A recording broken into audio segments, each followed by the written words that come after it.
piscou e provavelmente eu estou invadindo a sua madrugada ou até mesmo a sua manhã. Hoje é dia de trazer para vocês uma série ou um documentário e eu escolhi um documentário muito interessante. Primeiro que eu achei interessante nesse documentário, que é o documentário chamado Casamento Letal nos EUA, é o seguinte.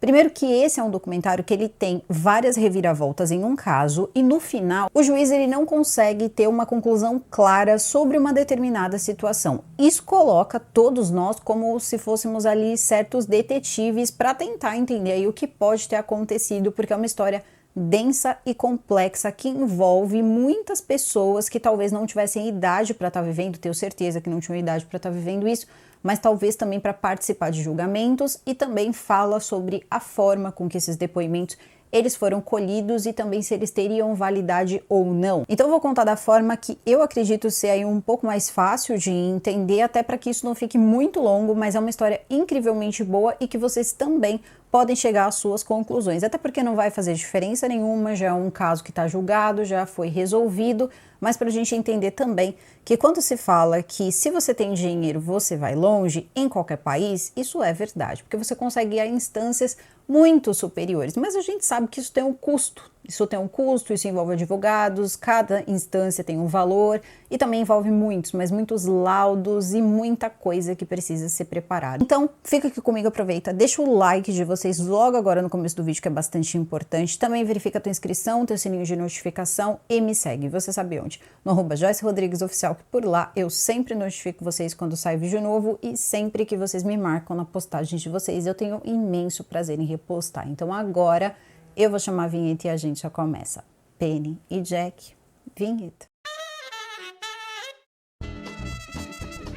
Alguns vídeos que eu falo de séries ou de documentário, mesmo que eu deixe bem frisado que se trata de uma série, que se trata de um documentário, algumas pessoas acabam chegando no canal e pensando, fui eu que fiz a pesquisa e trouxe para vocês. Então, para quem chegou há pouco tempo, quem acabou de chegar, inclusive, seja bem-vindo, mas entre quarta e quinta-feira é dia de série e automaticamente nós vamos falar sobre isso e os prós e os contras de como foi apresentada uma história pra gente, tá bom? Então, essa é a função do dia da série. Se você não quer assistir a série, mas você quer saber o que contém nessa série e também pensar junto e muitas vezes discordar do documentário, é para isso que eu tô aqui, tá? Para trazer essa história para vocês e claro que cabe a discordância de vocês aqui embaixo. Então, dito isso, vamos falar então sobre essa história, o casamento letal casamento letal nos EUA. Na verdade, é muito fácil o início dessa série você perceber o que aconteceu, tá? Primeiro, eles falam que se trata de uma família de classe média que se envolve numa situação muito difícil e que coisas ali começam a acontecer. Na verdade, as coisas que começam a acontecer vai ser que Jason Corbin, um irlandês que vai morar nos Estados Unidos com os filhos e com a esposa americana, vai perder a sua vida no dia 2 de agosto de 2015, na cidade onde eles moravam, na verdade na casa onde ele tinha comprado para morar com a família dele e começar uma nova vida. Esse homem ele tinha um antes e eu vou contar as coisas assim de forma mais linear pra gente ficar, de repente não ter que ir e voltar, que isso aí normalmente gera, né, aquela euforia toda, mas acaba se tornando uma coisa não muito aplicável quando a gente não tem muito recurso visual. Jason Corbett, ele era um de vários filhos de uma família irlandesa, porém eles sempre destacam os irmãos como os três mais novos. Parece que ele tinha um irmão gêmeo e tinha também uma irmã que era um pouquinho mais nova que ele e ele sempre foi o típico irmãozão. Segundo a irmã dele, ela diz que ele sempre foi uma pessoa um pouco mal-humorada, falava bem alto e tal, e parecia que não era muito aberto pro amor. Até que um dia ela apresentou uma amiga dela chamada Max, tá? E eles dois ali acabaram se entendendo, ele e a Max, e a coisa assim foi para um outro patamar. Ele tratava a Max muito bem, os dois eram muito felizes, ela trabalhava na área da educação e ela conseguiu ter ali uma nova escola ou uma nova creche, acho que ela trabalhava com educação infantil, e ele, que já era uma pessoa envolvida com negócios, conseguiu uma promoção na empresa dele. E isso fez com que os dois tivessem condições o suficiente para começar uma nova vida, pelo menos para iniciar a vida deles. Eles eram muito jovens, provavelmente 20, 23 anos de idade. Bom, com tudo isso acontecendo na vida deles, eles então começaram a preparar o casamento, as famílias se davam super bem, os amigos eram os mesmos, então assim, era aquela vida assim muito tranquila, com quase tudo em comum. E os dois então decidiram que já estava na hora aí de formalizar com as suas aliancinhas e se casarem, ter a sua casa, a sua vida e os seus filhos. Pouco tempo depois que os dois eles se casam, ela tem o primeiro filho, que é o Jack, e depois vai nascer a Sarah.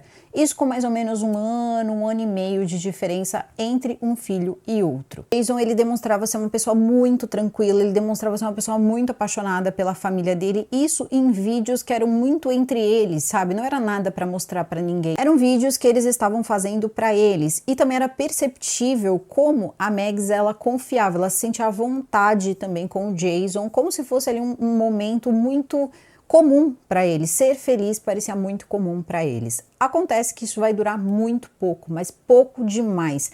Lembrando que eles tinham filhos ali com diferença de 1 ano e pouquinho entre o Jack e a Sarah, e certa vez a Mags, ela começa a passar mal na casa e o Jason, ele chega, ela está com a bombinha de asma, ela tinha uma asma bem severa, ela está com a bombinha de asma, ela começa a passar muito mal, a irmã dela também chega até o local e eles acabam então levando ela para o hospital, ela começa a desacordar e voltar, desacordar e voltar. Chegando no hospital, parece que o quadro se complicou e o que aconteceu foi que ela veio a óbito. O Jason, ele ficou completamente assim, ele desmoronou totalmente, ele não sabia o que fazer, ele implorava, ele continuou implorando, ele continuou pedindo, mesmo quando ela já estava em óbito, para que ela voltasse, para que ela não deixasse ele e as crianças sozinhos, e depois disso a coisa foi ainda mais perturbadora, até se a gente puder falar dessa forma, porque ele não teve muito tempo de viver o luto, segundo a família dele. Ele tinha que sustentar os 2 filhos muito pequenos, praticamente ali a Sarah era um bebê, 1 ano, então ele decidiu fazer da seguinte maneira, ele disse, bom, eu vou voltar a trabalhar, só que mesmo assim ele tinha os momentos dele, e o que ele fazia? Ele escrevia cartas para a esposa e colocava no túmulo dela. Ele fez isso por muito tempo e tentou, né, junto com a irmã e junto com a família, ir levando os filhos assim, sem colocar outra pessoa, colocar uma babá, colocar alguém na casa. Até que um dia, lembrando, ele era uma pessoa que estava ali, né, tinha os negócios, eles não definem quais eram esses negócios, mas eram muito lucrativos, dá para perceber que eram bem lucrativos. Então não era uma família de classe média não, tá? Era de uma família de classe bem boa. Vendo, né, essa coisa toda do trabalho acontecendo e sabendo também que esses pequeninos precisariam de alguém para poder orientá-los, ele contrata uma au pair. Au pair é aquele programa de babás e tal, só que essa au pair era uma au pair americana, lembrando que ele era irlandês, eles estavam na Irlanda. Então ela vai e ela decide, eles acabam ali conversando, né, porque parece que tem esse momento ali de conversa, e ela percebe que ele é um cara que é viúvo, muito jovem, ali com 20 e poucos anos, e que tinha no meio dessa história 2 pequeninos, um de 2 anos, ali um de 1 ano. Então ela diz assim, não, eu quero ajudar essa família, eu quero fazer parte disso, eu quero ajudar a cuidar dos pequeninos aí enquanto ele está nessa situação difícil e também fazer a diferença na vida deles. E isso pareceu uma coisa muito incrível. É aí que entra a Molly Martins. A Molly Martins, ela era uma mulher que tinha tido um relacionamento ruim nos Estados Unidos, ela conta que ela tinha também 20 e poucos anos, ela não diz a idade dela não, tá? O pai dela, depois a gente vai saber que tinha 65, mas ela não diz a idade dela não. Ela diz que ela tinha 20 e poucos anos. Dá para perceber que ela era muito vaidosa, ela é descrita no documentário como sendo uma modelo, mas eu não vi nenhum trabalho dela, assim, sinceramente não vi. A questão é que ela então teria acordado que ela iria ser au pair, então, desse rapaz, ela começa na casa, ela começa a se sentir mãe desses pequeninos, e esses pequeninos também começam a enxergá-la como mãe. E a coisa toda é a seguinte, né, meus amigos, a gente tem lá uma moça que não dá para dizer que ela não é uma moça bonita, ela é uma moça bonita. Ele era um cara solteiro e a vida vai acontecendo, né? A vida vai acontecendo e aconteceu, né? Aconteceu. Começaram a sair juntos, ela já estava familiarizada com os filhos e também já estava começando a dar uma viajada, de repente, colocar as coisas num grau um pouco mais sério do que eram. Isso eu tô dizendo para vocês porque existem e-mails que são trocados entre ela e também o Jason, onde, quando as pessoas começaram a perceber que os dois estavam juntos e que eles estavam jantando juntos, estavam fazendo algumas coisinhas juntos, bom, ele decidiu que era melhor eles darem um tempo, sabe? Era melhor eles irem com calma, porque muita coisa tinha acontecido na vida dele e dos filhos, e ele tinha medo que se isso virasse um relacionamento, então dá pra gente entender que não era um relacionamento ainda, porventura não desse certo, ele não queria que os filhos dele sofressem novamente, até porque, né, perderam ali a mãe, a gente imagina, tão pequenos assim, como isso deve ter sido difícil. Então ele comenta isso com ela, e ela sempre dizendo que ela não ia esperar pra sempre, que ela não ia ficar ali basicamente esperando o momento dele, ela estava tentando ditar ali qual seria o momento correto, é um direito dela também, né, a pessoa não é obrigada a ficar a vida toda esperando uma pessoa que de repente não tá preparada para outro relacionamento. Se não tá preparado, vaza, ou então, sei lá, né? Fala, quer, não quer, tá? Até aí tá tudo certo. Só que a questão é que ela dava uma forçada para casar. E nesse momento, a irmã dele, junto também com o cunhado dele, tinham percebido que os dois já tinham tido ali uma química. E parece que ela dava uma força assim para que ele ficasse feliz de novo, sabe? Para que ele tivesse uma chance de recomeçar a vida dele. Ela não morria de amores pela Molly, mas também ela não achava a Molly uma pessoa ruim. Ela achava que a Molly, ela fazia muito bem esse papel de cuidar das crianças e que fazia o irmão dela muito feliz, e para ela isso bastava. Ela tinha a vida dela, o marido dela. Então, pouco tempo depois, parece que os dois entraram em um acordo e decidiram então que eles iriam se casar, iriam ficar juntos. Ele compra um lindo anel, dá a ela, e ela começa a exibir esse anel na frente dos parentes dele, dos amigos, e estava muito orgulhosa ali com a relação que estava se iniciando. Nesse momento, a irmã dele diz o seguinte para ela, que ela estava muito feliz que os dois tinham iniciado um relacionamento, que desse tudo certo, que os dois pudessem ter uma família, porque tanto ele quanto ela e também os filhos, eles mereciam ter felicidade e tranquilidade.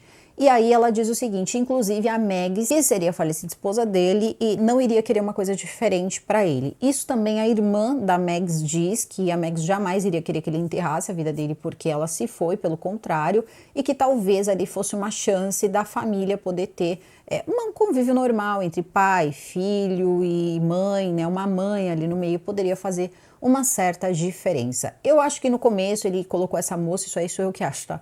Ele colocou essa moça e de repente tava ali uma situação de carência e tal, né? E acabou acontecendo, só que ele gostava bastante dela. Dá pra perceber que ele gostava dela um bocado. E aí vem a parte de o que ela estava fazendo na Irlanda se ela era dos Estados Unidos. Isso é uma coisa muito importante. Segundo o que ela conta no documentário, ela teve um relacionamento ruim com 20 e poucos anos e ela acabou engravidando.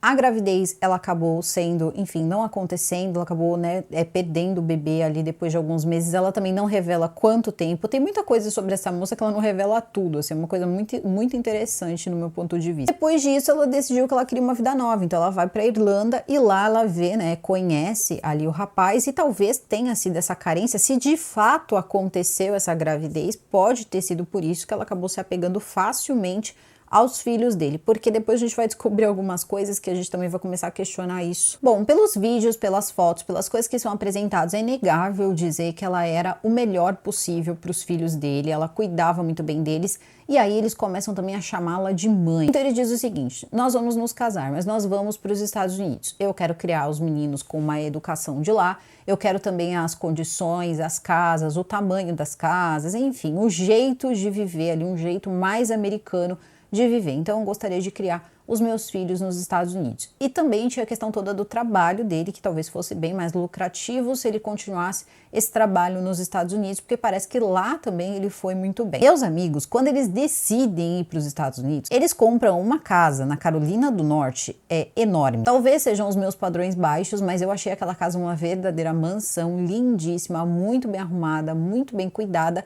E detalhe, ela era basicamente ali mãe em tempo integral, então ele trabalhava, sustentava tudo aquilo, pagava a casa. Isso é bem importante deixar destacado, porque a gente sabe que futuramente vai ter aquele negócio de, bom, e a questão dos bens, né? Só que a questão dos bens vai virar e a questão dos filhos. Olha, eu não sei o que ele fazia, não faço a menor ideia. A questão é que eles tinham fotos assim que pareciam que eles estavam até no Oscar. Eles estavam sempre muito bem vestidos, muito bem arrumados, fazendo coisas assim muito interessantes. Para vocês terem uma ideia, quando eles chamam a família para o casamento, eles acabam fazendo alguns passeios, né, com a família da Irlanda, vão à Nazca, fazem várias coisas ali que são interessantes fazer nos Estados Unidos e tudo muito caro, e planejam uma festa. O casamento dela, assim, foi um casamento de conto de fada. E não é necessário dizer que os filhos amavam ela como mãe. Vamos lembrar que eles não mal lembravam ali direito do rosto da mãe. A pequenininha ali provavelmente nem lembrava. Talvez o mais velho até lembrasse alguma coisa, mas não acredito que lembrasse muito, além das fotos que eles tinham, né, da mãe,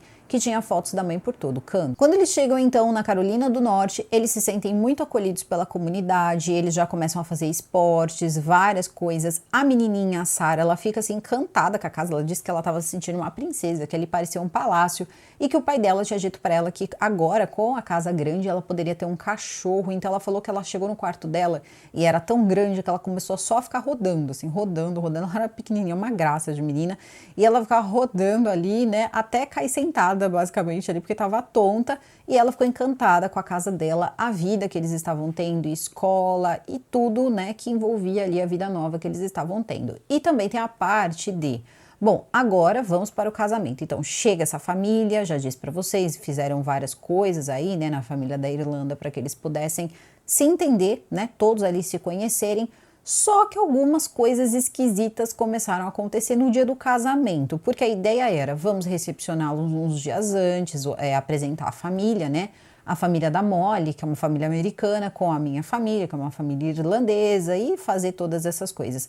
Por incrível que pareça, parece até que o pai da Megs, a família da Megs estava presente também, porque afinal de contas, a Megs se foi, mas a Megs tinha família, que também era a família dos filhos da Megs. Só que aí, vamos lá. Começa o casamento, então muitos, né, vamos beber, vamos fazer não sei o que, e todo mundo dizendo como aquele casamento parecia um casamento de conto de fada. E aí eu tô pensando, né, eu tô olhando pra moça, a moça parecia a Brittany Wilson, toda perfeitinha ali no vestido, eu tô pensando, sei lá, é o vestido, é o bolo, é a beleza da moça, eu não sei. E não era nada disso, tá? Nada disso. Uma das madrinhas, que era amiga dela, disse o seguinte, era ou é ainda, não sei, acredito que era, né? Depois dessa acredito que era, mas ela diz o seguinte para a irmã do Jason. Ela fala, nossa, como, né, é bonito ver o que a Molly fez. Esse casamento parece um conto de fadas. No começo, a irmã, né, do Jason concorda também, talvez pelos mesmos motivos que eu. A festa estava bonita, ela estava bonita, estava todo mundo bonito. E aí ela diz o seguinte, não é sempre que uma coisa assim acontece, veja só. A Molly saiu dos Estados Unidos para ficar com os afilhados dela, que eram os filhos da melhor amiga que acabou falecendo. E aí a irmã do Jason fica assim, como assim? Mas ela não era a melhor amiga da Megs e também não era a madrinha dos meninos, ela era uma au pair. E aí a irmã do Jason começou a ficar um pouco assim, putz, que história é essa, né? A pessoa fica um pouco confusa com aquela história e ela meio que assim, aquilo não desceu. Só que ao mesmo tempo eu penso da seguinte maneira, se ela era uma amiga tão próxima, estava no casamento e estava falando aquilo, a gente também não sabe aí o que de repente foi confortável para o marido, né, para o marido da Molly, para o Jason, para o irmão dessa moça, dizer, olha, aconteceu da seguinte maneira, ela era a madrinha dos meus filhos, talvez ele não quisesse dizer que ela teria sido au pair, que ela teria sido a babá ali para ele e que depois ele acabou se envolvendo. Não dá para saber o que eles acordaram. O fato é que a família dele tomou um baita de um susto. O casamento acontece, a vida acontece e as coisas pareciam que estavam sempre prosperando. Porém, tinha alguma coisa errada na vida da Molly. A Molly, ela tinha, eu não sei se devido aí ao que aconteceu com ela em relação ao filho dela, ou se de repente ela tinha muita vontade de que aquelas crianças fossem filhos dela, não dá para saber. Ela ia para o clube do livro e alguém dizia assim, eu estou grávida, né? Tô grávida. E ela contava com detalhes como foi o parto da Sarah. Como foi o parto dela dando à luz a Sarah. Gente, ela não poderia dar à luz a Sarah. Foi outra mulher que deu à luz a Sarah, foi a Megs. Depois ela veio com essa outra história que aconteceu no casamento, que ela disse que era madrinha e que era a melhor amiga da Meg. Então, nossa, né? As coisas aconteceram. Depois ela também teria dito para uma amiga de faculdade que, na verdade, ela teve uma irmã que tinha tido uma doença ali terminal. Então parece que ela era assim dada a contar umas histórias que não tinha muito pé nem cabeça e de repente as coisas ali podiam fazer sentido para ela, deixar a vida dela ali um pouco mais interessante. Não dá para saber, mas isso também faz a credibilidade do que ela conta ser um pouco menor também, se a gente parar para pensar aí pela cabeça, né? No caso, né, futuramente da polícia, porque sabemos porque estamos aqui. Então, vivendo nos Estados Unidos, os anos vão se passando. Se a menininha tinha por volta de 1 ano e meio, então eles ficaram casados ali por volta de 6 anos e meio. 9-1 recebe uma ligação de um homem chamado Tom, ligando porque o meu genro tentou agredir minha filha, aconteceu uma briga aqui, aí perguntam para ele se o genro dele tá bem, ele diz que não sabe, e aí parece que essa pessoa começa a dizer, mas o que aconteceu? Ele disse, teve uma confusão, tentei defender a minha filha, e aí as coisas já começam a se encaixar que o homem já não está mais vivo e nós estamos falando do Jason Corbett. Aconteceu alguma coisa naquela noite e ele acabou indo a óbito. Aí chega a polícia, né, lá na madrugada, 3 horas da manhã, ligam para uma detetive, depois vai chegando as pessoas lá no local e a cena é a seguinte: eu não posso pôr uma foto aqui para vocês, porque não tinha, basicamente em 3 ou 4 cômodos, não tinha 1 centímetro que não tivesse respingos por todos os lados e de todas as formas.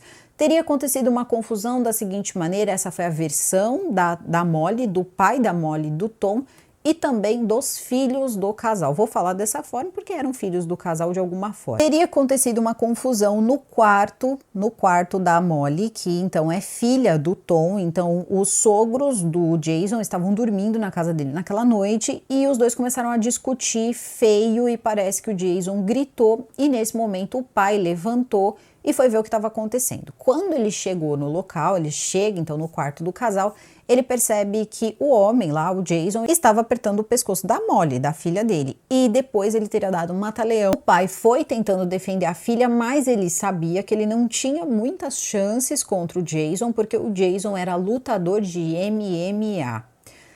Tá bom, então começa ali uma outra abordagem, né? Porque eles dizem que primeiro quem teria pego um taco de beisebol teria sido o Jason, mas ao mesmo tempo o taco de beisebol foi usado no Jason e também por algum motivo tinha um pedaço de tijolo que estava sendo guardado no quarto porque eles iriam, segundo as crianças, mais tarde pintar para colocar no jardim.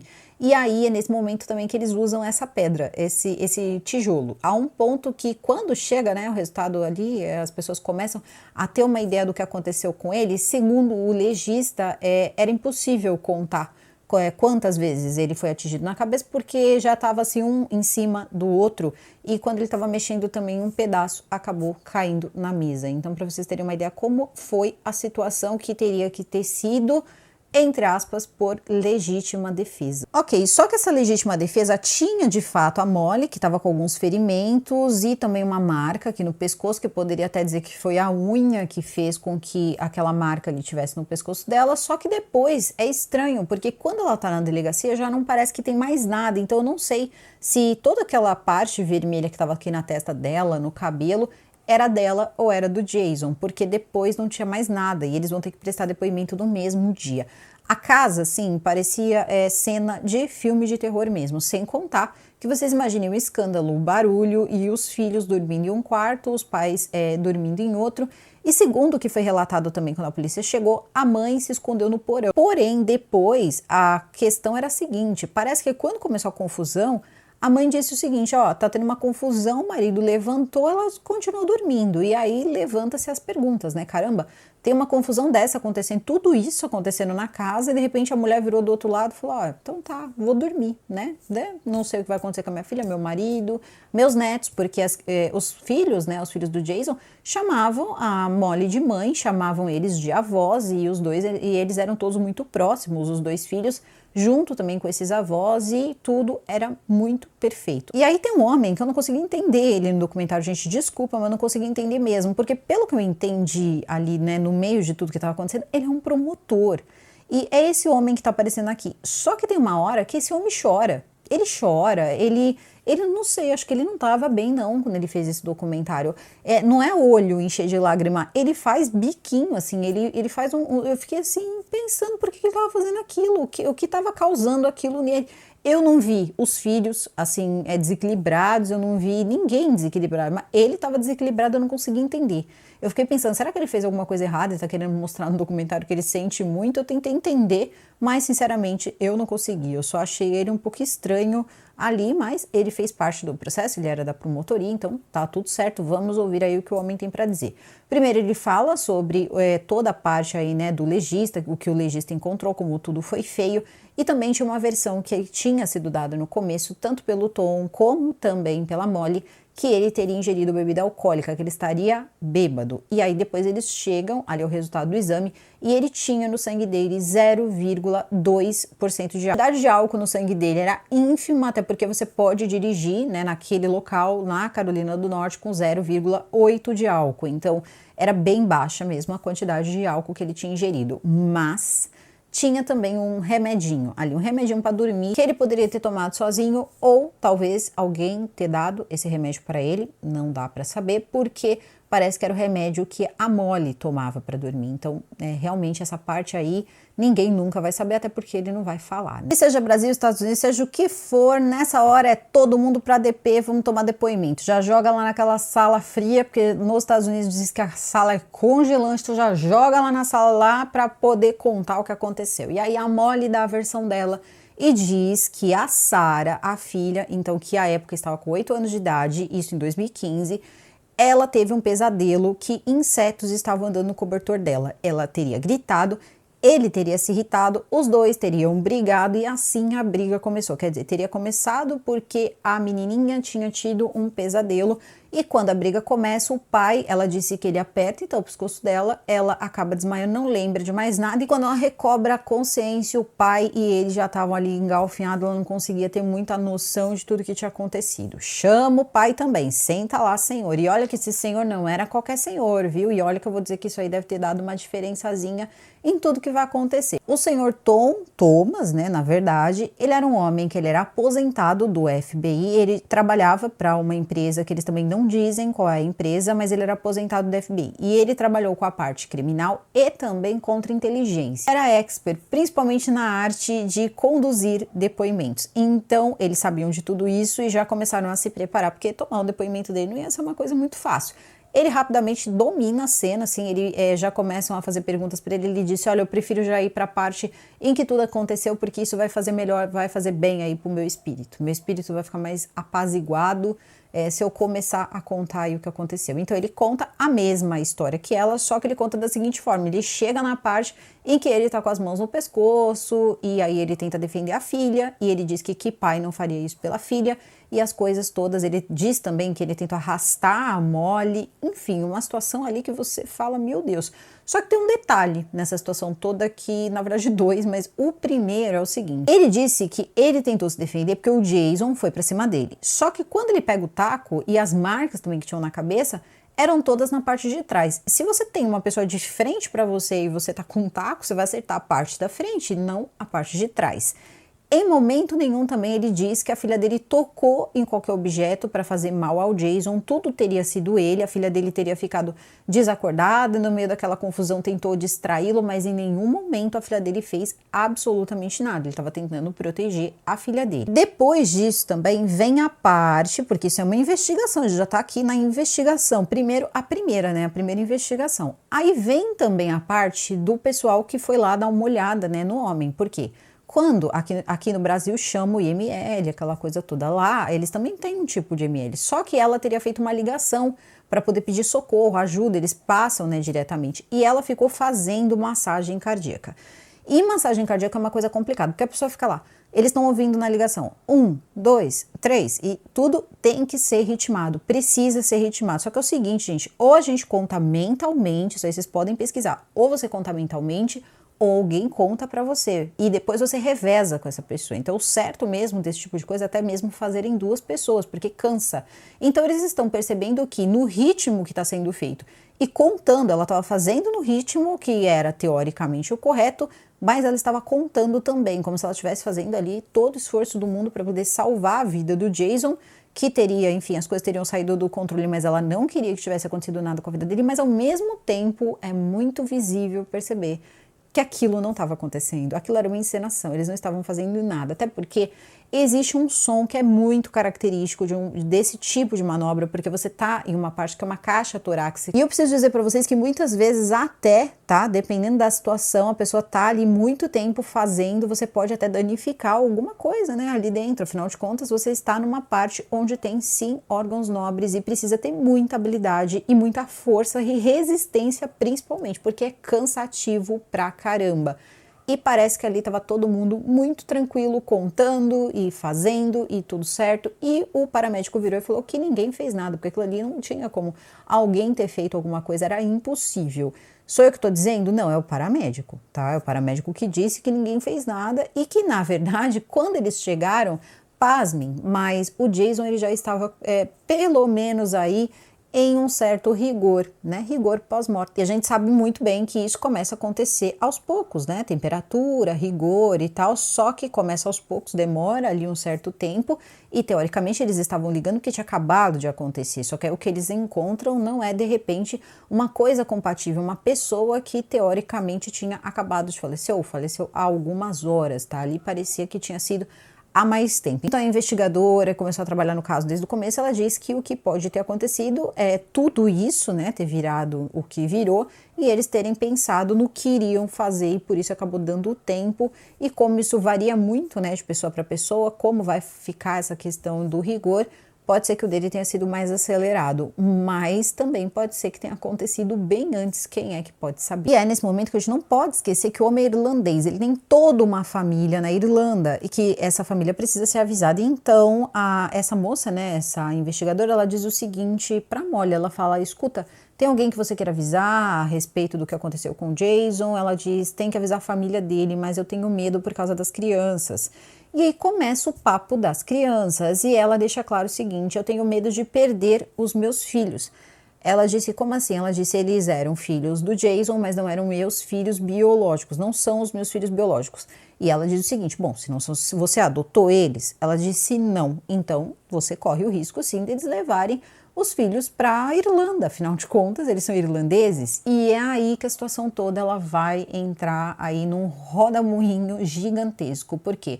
Quando chega a notícia de que tinha acontecido um acidente com o Jason, isso aí é o que é contado para um irmão dele na Irlanda, o acidente teria acontecido assim, ele estaria com a Molly, ele teria caído, batido a cabeça e perdeu a vida. Só que nesse momento, quando isso acontece, o marido, ele pega direto um voo para os Estados Unidos, porque ele sabia, segundo o que ele conta, o Jason teria deixado num testamento ele e a esposa dele, que era irmã, né, irmã do Jason, como responsáveis legais pelos filhos dele. Então ele sabia que tinha esse testamento e sabia qual era o advogado que ele tinha que procurar. Resumindo, ele já tinha deixado tudo certo para que a família fosse buscar os filhos. É basicamente isso, até porque se eles tivessem a maioridade não precisaria de ninguém guardando nada, né? Não precisava de guarda legal para nada. O homem então chega nos Estados Unidos e pasmem, ele chega lá e tenta ver ali o familiar dele, a irmã também do Jason tenta vê-lo e não podem, tinha uma proibição. Parece que a Molly não tinha permitido que ninguém visse o corpo do Jason. A irmã dele chega até a dizer, será que ela queria cremá-lo? Porque eu não consegui entender. Eles tiveram que fazer praticamente ali uma petição para poder ver o corpo do irmão. Ela teve que fazer isso. Então, isso com o Jason. Com os filhos do Jason foi ainda pior. Ela não deixava, a Molly não deixava eles chegarem perto de jeito nenhum e essa tia dizia, a gente só queria dar um abraço neles, a gente nem sabia como é que estava essa situação ou como ficaria essa situação. Eu só queria dar um abraço nos meus sobrinhos e dizer que estava tudo bem, eles tinham acabado de perder o pai. E ela disse que a Molly não permitia. E detalhe, 4 dias depois que tudo aconteceu, a Molly entrou com um processo de guarda, também com um processo de adoção e tinha um outro processo também que evitava que qualquer pessoa se aproximasse, mas não era medida protetiva. Enfim, ela entrou com todos os recursos para poder ficar com os filhos. Talvez não tivesse dado tempo nem de processar direito o que estava acontecendo na família irlandesa e o pessoal ali dos Estados Unidos já estava correndo com toda essa situação em relação aos pequeninos, e aí começa uma batalha entre Estados Unidos e Irlanda. Então alguns movimentos foram feitos na Irlanda para que os meninos fossem mandados para a Irlanda. Isso aí tem coisas ali colocadas no documentário e era uma coisa que era um pouco indiscutível. Eles eram irlandeses, não foram adotados por essa mãe americana e é assim que funciona. Ah, mas vai tirar do braço? Vai tirar do braço.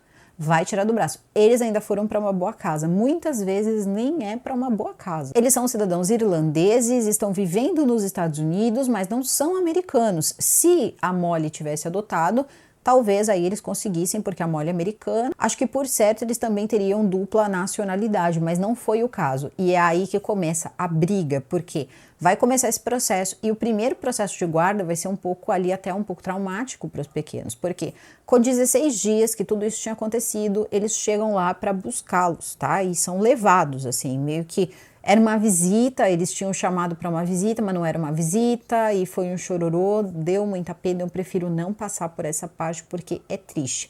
Um tinha 10 anos, outro tinha 8 anos, só que antes de ser levado, o depoimento deles também tinha sido tomado.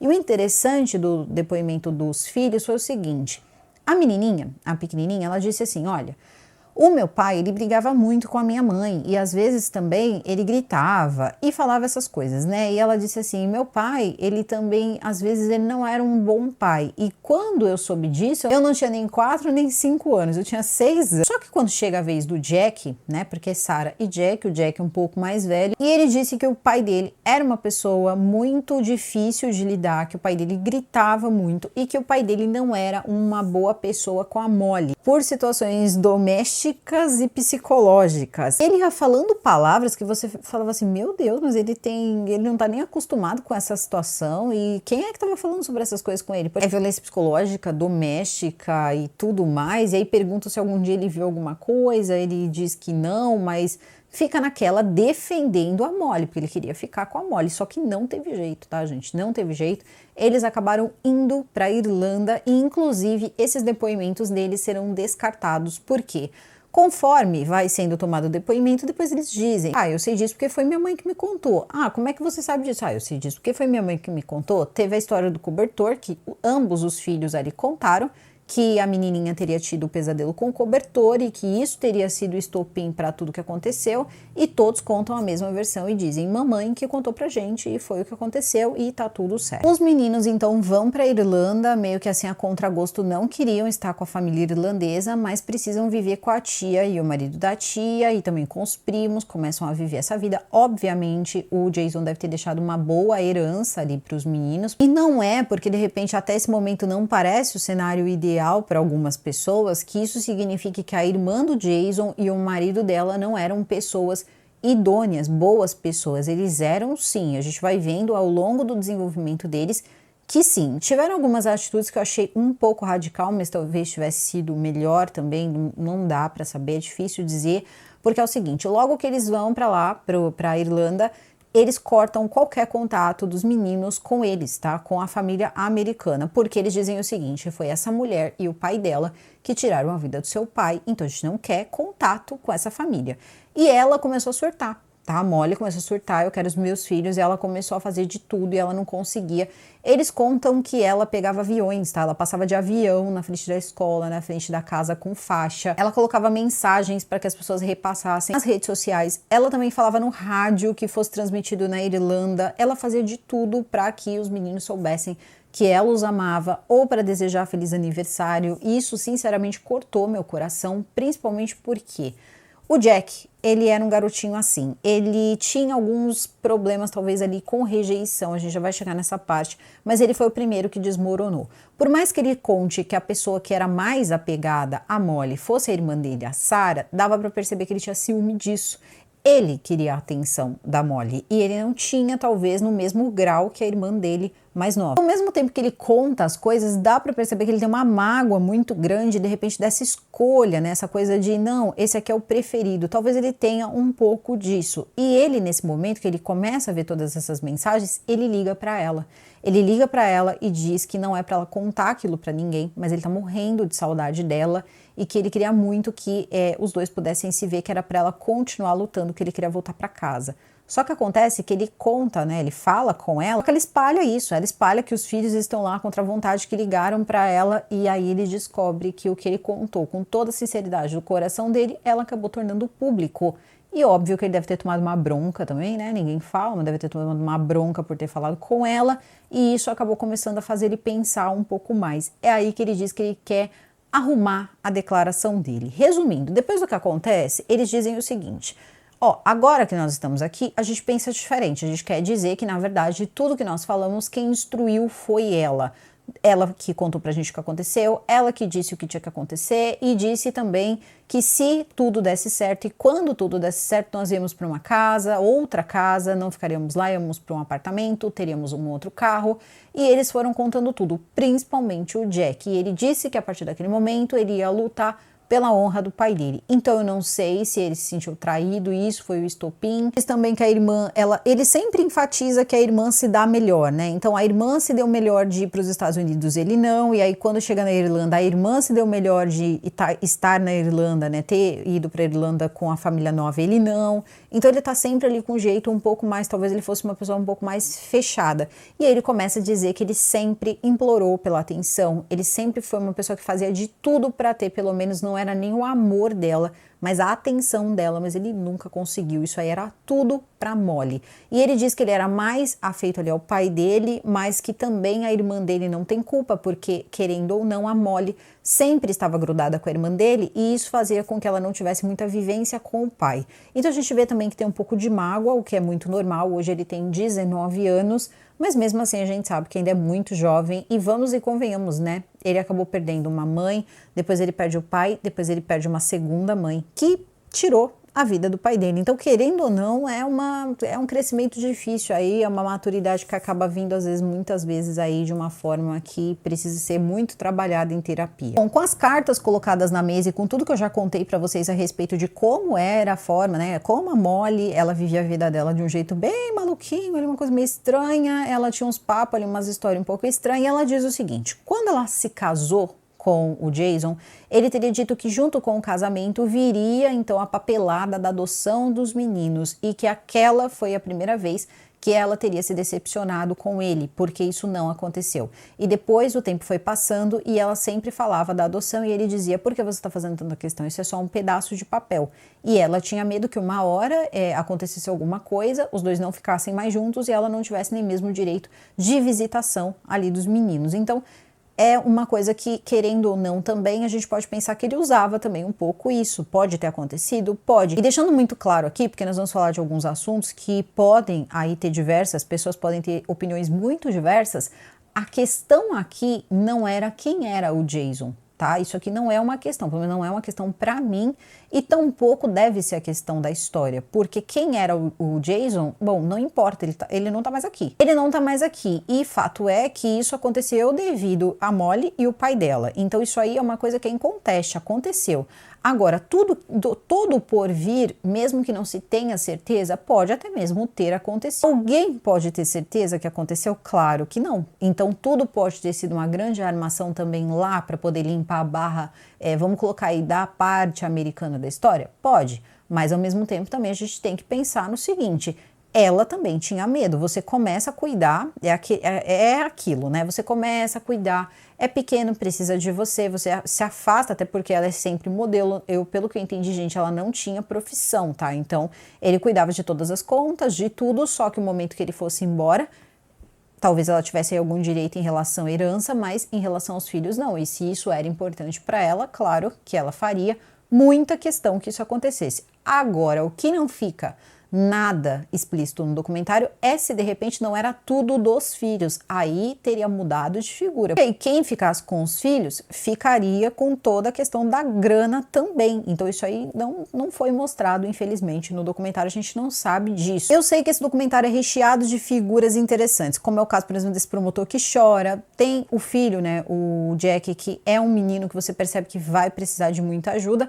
E ao mesmo tempo também você vê que as pessoas assim às vezes se assustam um pouco quando as histórias, né, que a Molly contava começam a vir à tona. E a Molly sempre esse estilo modelo, sabe? E aí começa toda a parte de vamos começar um julgamento. Afinal de contas, essa senhora aqui, ela junto com o pai, mesmo que o pai não tenha, que o pai a esteja protegendo, ela pode aí não ser colocada diretamente como sendo a pessoa que fez, mas ela estava lá, também não impediu, mais uma vez, legítima defesa, com 4 cômodos pintados de vermelho, né? Então vai todo mundo pro banco dos réus. Chega no banco dos réus, isso em 2017.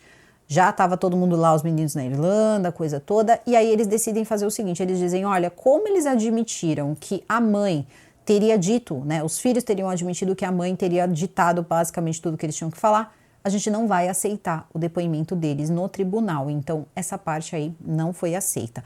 Logo acontece a audiência e é aquela audiência circense onde eles pegam um taco e dizem: escutem esse barulho, este é o barulho do ódio, escutem aqui, porque teriam usado, vocês lembram, aquele tijolo que eles iam pintar para colocar no quintal, arrumar com as flores, levaram para o tribunal esse tijolo e fazia o barulho do tijolo e dizia: tá vendo? Esse é o som da raiva. Julgamento termina, todo mundo achava que eles poderiam ser privilegiados, acho até que foram, tá? Mas enfim, tudo bem, porque eles iriam pegar prisão perpétua, dependendo, eles poderiam pegar prisão perpétua e no final o pai dela pegou 25 anos, o que é muita coisa para ele, porque ele tinha 65. Ela pegou 20 anos, idade dela não se sabe, idade desconhecida. Ok, parecia que estava tudo certo, né? Os meninos tentando a vida ali com a nova família, todo mundo tentando se reerguer, mas os advogados do Tom estavam, né, rodando ali, tentando ver aí as brechas. É aí que surge um advogado e começa a fazer as apelações. Ele diz: olha, vamos apelar aqui em segunda instância, pegar uma confirmação aí com o Supremo da Carolina do Norte, e eles conseguiram então anular o julgamento. Porque eles queriam fazer o seguinte, eles queriam que no julgamento tivesse tido sim a parte do depoimento dos filhos, tá? E isso não teve. E aí eles acharam que aquilo prejudicou o depoimento. E aí também a defesa tinha me levantado uma coisa que era o seguinte: eles começaram a achar pessoas onde, por exemplo, uma moça teria contado que, na verdade, há um tempo atrás, a Molly teria contado que ele teria, assim, apertado o pescoço dela em uma outra situação e que ela aguentava tudo aquilo porque os filhos não tinham idade suficiente para poder escolher com quem queria ficar e ela tinha medo de ficar sem os filhos. Parece também que o relacionamento aí passa, né, parte de parte da família da Irlanda e a família irlandesa dizendo: não, o casamento deles estava arruinado, ele já estava prestes a voltar para a Irlanda e ele já teria deixado isso muito claro para ela. E aí que ela começa a se desesperar atrás da guarda que ele disse que não deixaria para ela.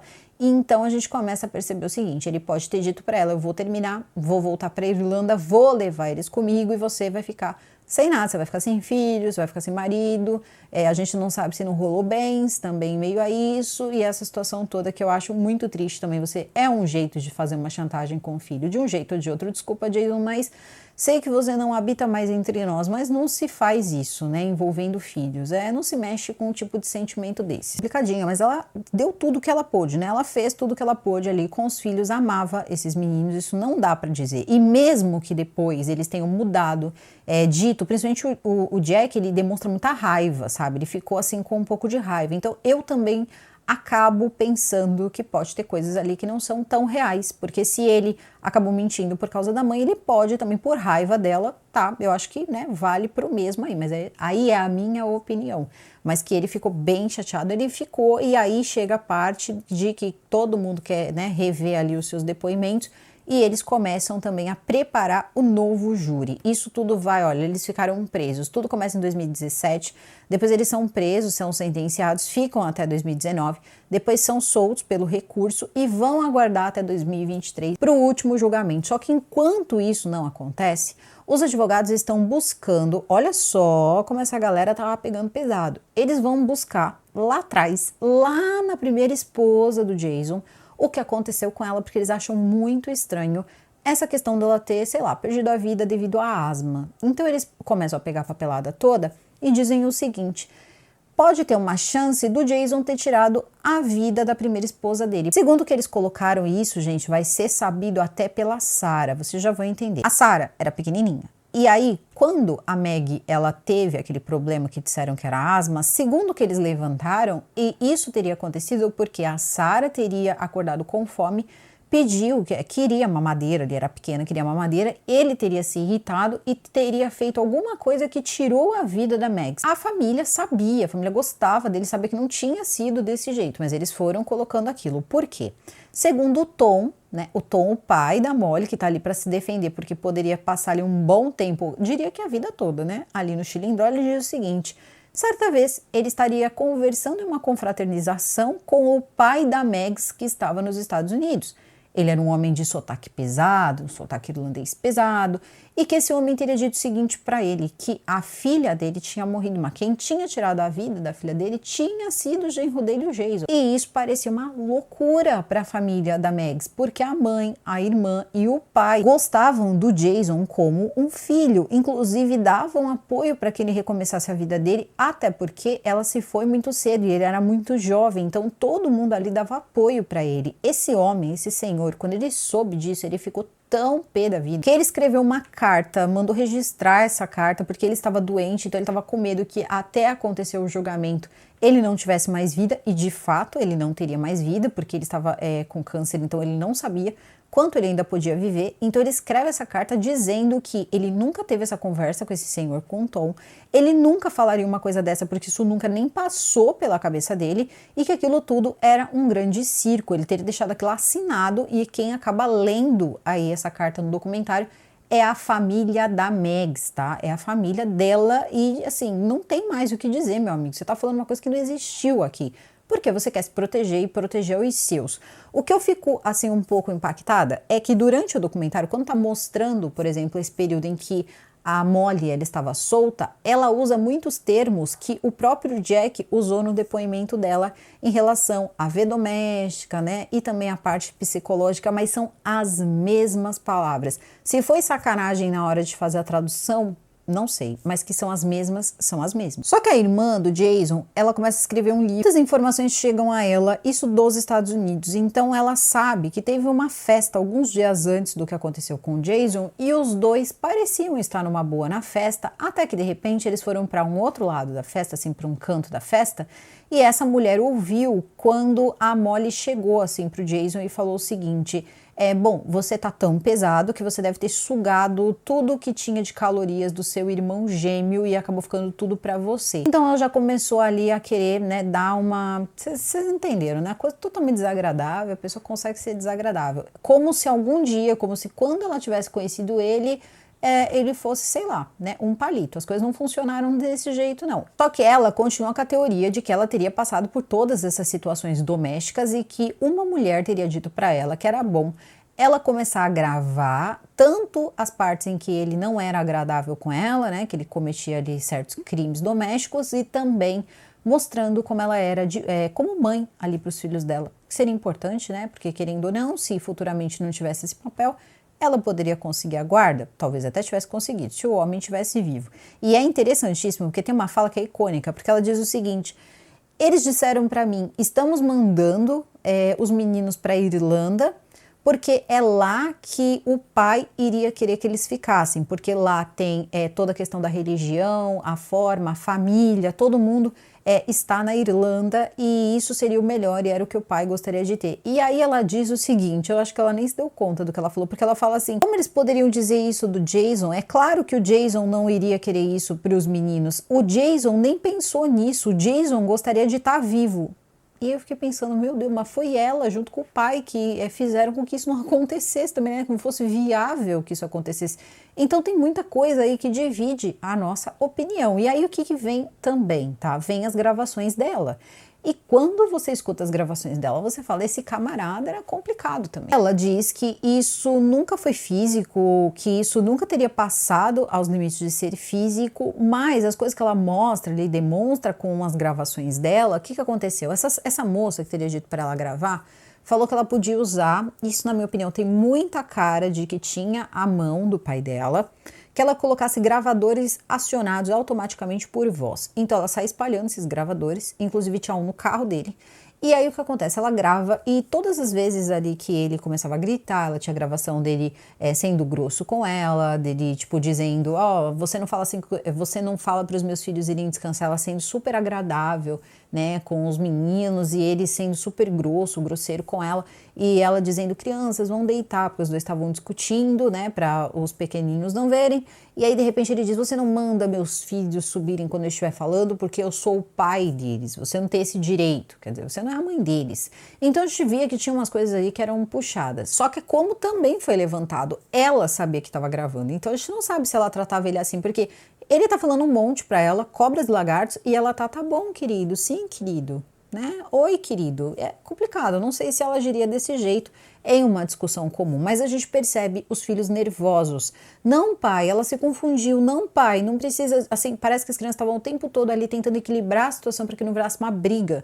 Então, eu não sei se essa questão toda não acabava acontecendo, sim, se ele não era uma pessoa mais grosseira. Não é possível saber. Fato é que eles também não sabiam que estavam sendo gravados. Isso, os filhos. E aí, um dia, ele estava com o filho dele, com o Jack, que tinha um gravador no carro. Tá? Tinha um gravador no carro do pai, e aí que o pai descobre desse gravador. Eu tive um pensamento nisso, assim, que é uma coisa muito estranha, porque o dia em que os pais estavam na casa era um dia que o Tom tinha compromisso com o patrão dele daquela empresa que eu não sei qual era, que ele era aposentado do FBI, mas ele trabalhava, ele tinha uma reunião, ele tinha uma coisa importante que ele teria desmarcado para ir para casa da filha, que era 4 horas de distância da casa dele. Então não dá para saber, eles saíram de lá para de repente fazer exatamente isso? Talvez não, né? Talvez ali eles fossem falar alguma coisa um pouco mais séria relacionado aos filhos ou relacionado à separação, ou ele já tinha também dito a ela que queria se separar, porque ele já tinha falado para alguns amigos e também para alguns familiares que ele queria se divorciar, e ele teria dito nesse dia que eles encontram a escuta para o filho que ele queria voltar para a Irlanda. E aí parece que o filho falou, mas só a gente, e aí a Sarah teria dito, não vamos levar a mamãe, e ele disse, não, vamos só nós. Então parece que isso era uma ideia. Talvez a Sarah possa ter contado isso para ela, isso aí é um achismo meu. E aí ela disse, não, preciso resolver essa situação porque eu vou ficar sem os meus filhos. Pode ter sido isso também. Só que acontece que com todas essas fitas, essa questão de ter uma desconfiança do que pode ter acontecido com a primeira esposa dele, eles não sabem mais o que eles vão alegar no tribunal. O que seria importante colocar no tribunal? O que tem ali mais, o que é mais substancial? Isso aí tudo se perdeu. Então é como se de repente eles tivessem que, é como se de repente o Jason tivesse que se defender pelo que aconteceu com ele. Vai ser marcado o julgamento. Eles tinham descoberto um papel que dizia que o Jason teria passado num psiquiatra algum tempo antes, uns 15 dias antes, um mês antes, dizendo que coisas estranhas estavam acontecendo com ele, que ele tinha mudanças muito fortes de humor e que ele estava fazendo coisas que ele não estava acostumado a fazer e que aquilo tudo estava incomodando ele. E é justamente nesse período de tempo que, segundo o que conta os filhos, ele teria ficado um pouco pior. Então vocês entendem que as coisas elas começam a ficar meio a meio de alguma forma, mesmo que só uma pessoa tenha perdido a vida, infelizmente. Então, quando chega na hora do tribunal, os dois se apresentam. Primeiro que os filhos vêm da Irlanda para poder tentar definir o pai, junto com os tios e tudo certo. De jeito nenhum a Molly iria querer voltar para a cadeia ou o pai dela, então tá todo mundo ali preparado. E o que acontece é o seguinte, o juiz analisa tudo, né? Tudo é feito ali. E o juiz diz o seguinte, que era muito difícil determinar o que de fato aconteceu naquele dia. Claro, tem uma pessoa que perdeu a vida, mas não dava para saber se era legítima defesa, porque ele era uma pessoa que aparentemente era violenta, então a história já mudou de figura. Então o que aconteceu naquele dia, tá? Isso em 2023, e quando tudo começa, resumindo, gente, para vocês, eles fizeram um acordo, porque era impossível dizer o que de fato aconteceu. Como eles não tinham como provar tudo que eles acreditavam que tinha acontecido, a melhor coisa era fazer um acordo. E aí é esse promotor aí que chora, que eu não consigo entender. Até hoje eu não consegui entender, mas ele chorava. Então, por mais que as crianças fizessem o possível, por mais que eu não teria como, e a gente teve que fazer um acordo. E ele estava daquele jeito, ele estava emocionado ele. E aí tudo bem, é feito esse acordo. Pasmem, gente. O que eles pegaram de acordo? 50 e poucas semanas um, 40 e poucas semanas outro, que foi descontado do tempo. Eles estiveram presos, logo eles saíram pela porta da frente, tanto pai quanto filha, totalmente libertos, livres, tá? E ainda também sabendo, né, ali tendo toda a noção de que não precisaria mais ir atrás de filho nenhum, que já tá todo mundo ali criado, ninguém quer olhar para a cara dela. E aí o pai dela diz que como essas crianças poderiam ser tão ingratos, porque afinal de contas, né, ela cozinhou para eles, levava à praia, ensinou isso, ensinou aquilo, e eles não tinham consideração por ela.